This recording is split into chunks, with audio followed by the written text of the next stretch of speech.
Asha remembers the cold words that defined her marriage, her husband ordering her to stay out of his sight and declaring she would only do what she was told as his wife. She tells herself she'll endure it for 3 years, then divorce him. Despite him calling her an unpleasant woman and saying he doesn't even want to look at her, she silently vows, "Just watch me, sweet husband of mine."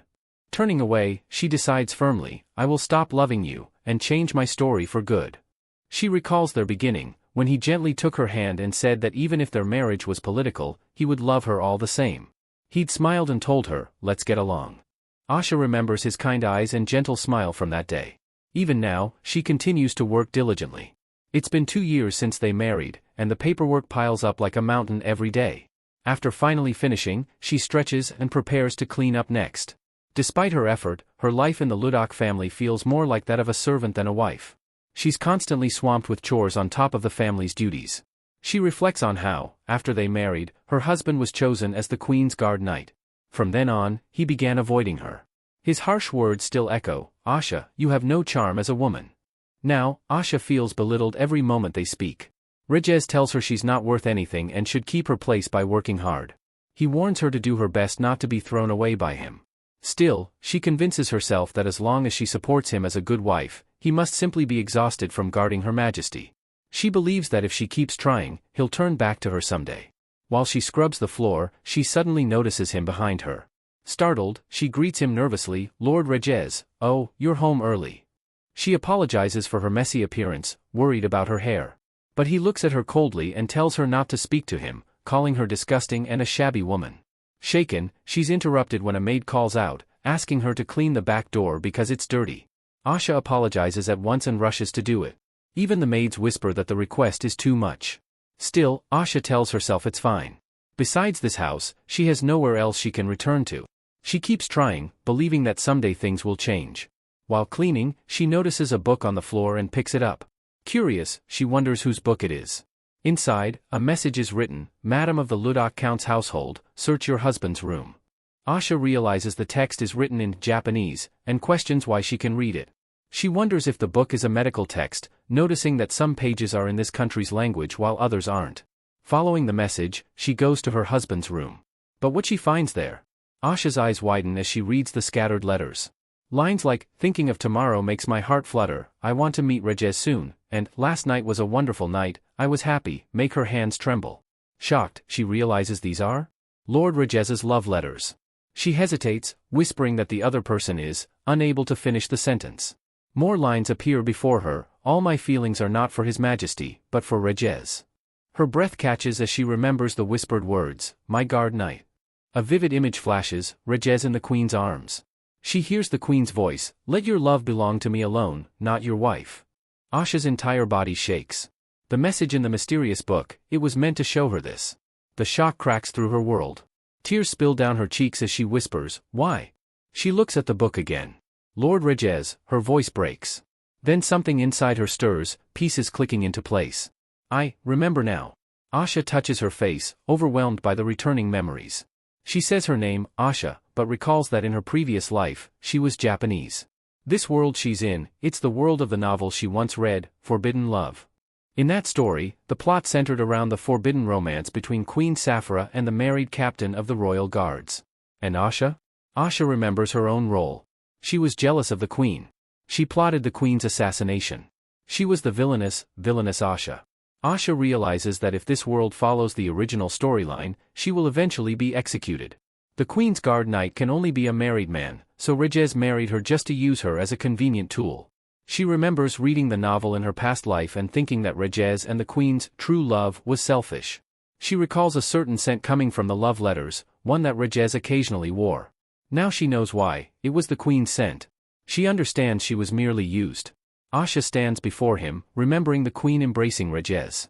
He watches her coldly and says he heard the paperwork is behind schedule. He asks if she knows her place, calling her worth less than a servant for being idle. He demands to know if she's trying to disgrace him, the guard knight of Her Majesty. Inside, Asha comes to a conclusion: if being used is all there is, she'd rather divorce and leave him. But she knows even if she reports the Queen's unfaithfulness, a husband who wants to remain a guard knight would never agree. And the Queen, with vast power, would simply have the accusation sealed away as a lie. Still, Asha has a trump card. 3 years. When the conditions are met in 3 years, she'll begin her counterattack. She'll bet her fate, and change this story. Yes. 3 years pass. Asha calmly drinks her tea, thinking today is the day she confronts Regez about divorce. She notes the tea is rather weak and giggles to herself. A maid calls, "Madam," and tells her to hurry and clear up the table. Asha suddenly throws herself into motion, sweeping dishes off the table with dramatic speed. "Oh, where are my manners?" she says, acting flustered. Then she swings a plate toward the maid with full force. "I'll clear it right away," she shouts. The plate shatters on the ground, leaving the maid trembling and confused. Others rush in asking, "What's all this commotion?" Asha coolly says her hand slipped. She looks at the frightened maid and adds, "You're rather jumpy, aren't you?" Then she stands tall and announces, "As of today, you are all dismissed. Leave at once." The staff reacts in shock. One man protests that he'll report this to the master. Asha calmly presents a document. Their employment contract had been updated a year ago, changing their employer from Regez to her, Asha Ludak. "So go ahead," she says. "It's useless." She then reminds them that insults toward their master may be a minor offense, but they're still crimes. She's kept a record of all their insults, making it difficult for them to find new jobs. "If you're unhappy, call Regez," she adds with a smile. "But make sure you tell him I'm filing for divorce." They panic. Asha simply smiles, satisfied. Good. Then another servant appears, horrified, demanding to know what she's doing to the paperwork. Asha keeps ripping it, thinking everything is going according to plan. "I will report this to the master," the servant cries. Asha's eyes narrow. "Soon, Regez." She spreads her arms wide with confidence. "Be my guest." Torn papers swirl around her as she declares. The fun is only beginning. Asha welcomes the merchant as he introduces himself from the Merit Trading House. He confirms that, as planned, they will purchase all the household goods in the mansion. Asha greets Mr. Merit with a bright smile, telling him she's been expecting him. While workers start carrying out furniture, he gives her the appraisal amount, 126 gold coins. Asha asks if they can move everything out today, and he proudly replies that they can, better than she expected. With everything packed away, she stands alone in the now empty room. She turns, thinking that with this, her past suffering will finally be repaid.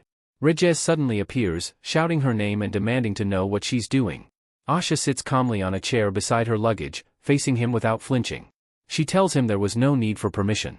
Outraged, he yells, asking who allowed her to fire the servants and sell the furniture.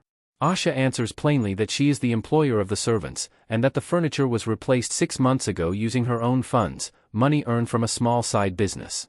Regez screams back, calling it ridiculous and demanding to know where she got the money. He grabs his sword, threatening her, saying he'll cut her down if she keeps acting on her own. Asha meets his glare without fear, telling him to go ahead. He freezes in shock. Asha stands, stepping forward. She tells him she is only exercising her lawful rights. If he wants to kill a defenseless woman who can't even fight back, then go ahead. Regez stares, trembling, while Asha takes another calm step. In the silence, his sword slips from his fingers, falling to the floor with a slash. Asha steps forward, glaring at Regez as she spits out her words, "Admit it, you're just a terrible man who can only resort to violence. Hurry up and kill me." Regez trembles, gripping his sword as she challenges him to kill her while he carries the shame of surviving afterward. Her voice rises, "Dio it." Regez staggers back, shocked. "Damn it. Are you serious? You. Do you even understand your position?" Asha watches him with cold eyes. Here they come, she thinks. Regez tries to speak, I? Then finally blurts out the words she waited 3 whole years for, I'm fine with divorce. He shouts that if they separate, she'll be the one in trouble, with no one to rely on. But Asha smiles softly. "No. Rather, I've been waiting for those very words." She pulls out a document and hands it to him. "Here is the divorce application. Fill it out quickly." Regez grits his teeth and growls that she'll regret this, he promises. But Asha answers calmly, "I already had my share of regret, and that was marrying you to begin with." He starts sweating heavily, panicking. "Give me a little time to think." Asha holds up an envelope. "Are you hesitating because of this?" Regez snaps, "Why that?" Asha tilts her head. "It's a lovely letter, don't you agree?" She adds, "Shall I read it to you?" She smirks, knowing what's inside. But in the current situation, she chuckles. The Queen's words spill out in her memory. "Do not touch your miserable wife. I, too, do not give my heart to His Majesty, and only think of you, Regez. You must also think only of me." Asha lowers her eyes. "It says I'm a miserable wife." Then she looks straight at him. "Which of us is the miserable one?" Asha looks Rajesh straight in the eye and says, "Please divorce me, or I'll deliver this letter to the palace." Rajesh panics immediately. "I will comply, so give me back that letter." Asha smiles softly. "Very well, I'll return only that." She hands over the incriminating letter. Rajesh clutches it protectively. "That should do it. But, you once sought my love, reconsider this decision." Asha turns away. "I have no attachment to a marriage turned graveyard." Rajesh growls, trying to provoke her. "Do you really think you'll manage? You don't have the means to live alone." Asha glances back coldly. "The one who can't live alone is you, isn't it?" She steps out the door, suitcase in hand, as Rajesh stares in disbelief. Then, "Goodbye," she says without looking back. He can only whisper, this, as she walks away from him and the mansion forever. Later, in a cafe, a man examines the letter she has brought. His eyes widen. This will shake the royal family to its core. "Lady Asha, are you sure you want to proceed with this? Even you won't get away with this unscathed." Asha sits calm and composed. Preparations are complete. As the scene shifts, her voice echoes. "Are you ready, former husband of mine?" She lifts her chin, confidence blazing in her eyes. "Yes. Don't think this is the end, okay?" Her smile promises the beginning of a new war. The man reads a letter in shock, an affair between the queen and her guard knight. He exclaims that such a scandal is unheard of. Looking at Asha, he urgently asks if the love letter is truly verifiable. Asha calmly answers yes. He leans forward, sweating, warning her that handing something like this to the Merit trading house carries enormous consequences. "Do you understand what this means?" he presses. Asha simply drinks her tea, unfazed. In the next panel, Asha gives him a gentle smile. "Of course," she says. She asks Rajesh if he has any connections with palace officials. As she stands, her inner thoughts burn cold. She tells herself to let the queen and her lover burn in their forbidden love, all for her future. Asha returns home with a mysterious black book. She sits and flips through its handwritten pages. The content is filled with herbs and poisons. She notes that the Japanese text is handwritten, while the main text is written in the local language. No matter how many times she checks, she still has no clue who the owner is. She thinks to herself, if only she knew who placed the book, they could become a valuable ally. But suddenly she hears footsteps. A client for her side work has arrived. Duke Bruno enters. Asha greets him politely. He asks how her new house is, and she tells him it's very comfortable. He mentions she's officially single now. Asha smiles and replies that he has a wonderful wife himself, doesn't he? Duke Bruno laughs. He says he loves his wife so much that even her wrinkles are adorable. Asha leads him inside. "This is the new piece," she says, handing him her writing. He reads it with a serious expression, then his face changes, surprised, impressed, delighted. "My lady," he says quietly. Asha watches him with a small smile. Duke Bruno beams at her, saying she's a genius and still writes the most fascinating works as always. Asha bows her head slightly. "Thank you very much. Yes, my side job is..." Asha explains her workflow. She writes stories based on things she read in her previous life. The Merit Trading House handles everything from trade to publication, and Duke Bruno supports the kingdom as her main patron. For 3 years, she desperately created stories and earned her own income. Fan letters pile up as her work becomes well-loved. Sitting with Duke Bruno again, he brings up the other matter. He asks if the Queen's love letter is real. Asha confirms it is. She places an envelope and a book on the table. "Please," she says. "Check the original yourself." Duke Bruno opens the letter and reads. His eyes widen. A moment of silence, and then he bursts into shocked, angry laughter. His hand tightens into a fist as the reality sinks in. He declares that a queen exists to support the nation and its king, that she lives in comfort funded by the people's taxes. Yet despite that, she secretly has an affair with a knight. He trembles with fury, saying that both the queen and the knight are mocking the entire nation. He slams his hand down and roars, "Unforgivable." Asha stands before him. He asks what she intends to do by bringing this evidence. Asha answers clearly, "I want this love letter delivered to His Majesty." Then she requests permission to enter the palace to obtain an audience. Duke Bruno accepts. "Be ready for tomorrow," he tells her. Asha thanks him, but she hesitates. She asks if this decision is truly all right, given the consequences. If the scandal goes public, the royal family's trust will fall. She reminds him that he has devoted himself to the crown for so long. But Duke Bruno tells her not to worry. Restoring trust afterward is their job, not hers. Asha lowers her eyes, thinking to herself, His Excellency is right. "Yes," she answers with determination. Asha thinks to herself that she cannot afford to be considerate. If she wants to avoid being falsely accused in the future, she must act carefully and do everything right now. Back in the room, Duke Bruno suddenly apologizes. When he slammed his fist earlier, his hand hit the desk, causing the coffee cup to spill all over Asha's manuscript. Asha panics and rushes to him, saying his clothes are stained and she'll clean it immediately. Duke Bruno chuckles softly, saying his wife will scold him. Then he looks at Asha warmly. My lady, we've known each other long. I trust you. Asha is surprised for a moment, then deeply moved. She bows her head slightly. I will change it, thank you. The next morning, Asha prepares herself. She smirks with determination, she can't fail today. She thinks that for what is about to happen next, she needs to properly review the story. She recalls the plot of the novel from her previous life, Forbidden Love. The story begins with the death of the first prince, born from a concubine. Queen Saphira is unable to bear a child and is deposed. The king's favor shifts to the concubine, with people demanding an heir immediately. But then Saphira incites the people, claiming the king mistreated her. She rouses them to rebel. Regez and the queen are freed from their forbidden ties.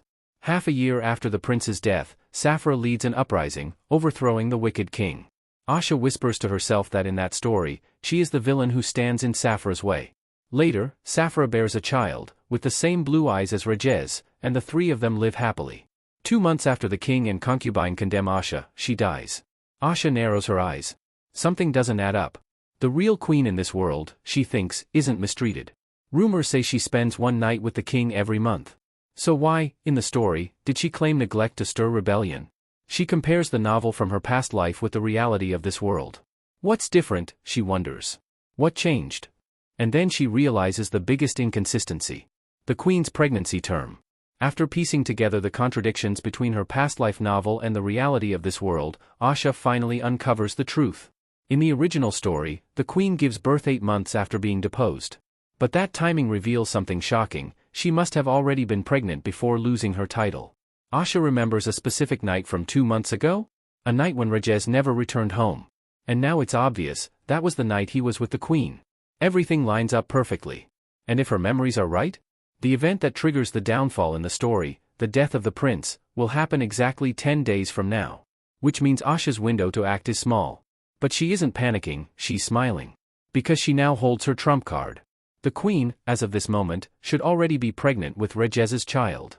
If Asha exposes this before the queen has time to hide it, the royal family will be shaken to its core. Just then, the envoy arrives, not from Regez's guard unit, but from the royal knights themselves, a rank even higher, directly serving the crown. Their representative, Sheik, greets her politely, recognizing her name instantly. Asha is surprised, but she quickly regains her composure. Sheik escorts her to the palace in a royal carriage, fully aware of her intention. To deliver the queen's love letter directly to the king. Inside the carriage, Asha questions him boldly. Does he think her actions will disgrace the royal house? But Sheik calmly says no. If the queen truly committed infidelity, anyone would be angry. Still, he warns her. At this rate, you'll be in danger. The queen is the daughter of a powerful ducal family. Any inconvenient evidence can be erased easily. Without undeniable proof, your accusation ends here. Asha realizes Sheik isn't just skilled. She's kind. Someone who genuinely worries about her. But Asha also knows the truth. She alone cannot overturn the flow of the story. She has no noble house, no backing, no power. That's why she waited 3 years. To prepare. And now, the moment has finally arrived. The queen's pregnancy. The ultimate proof of her infidelity. Sheik is shocked when Asha calmly says, I've made preparations. And then? The sky fills with falling papers. A massive leak. Asha has already sent out countless copies of the forbidden love letter. Not just to the palace.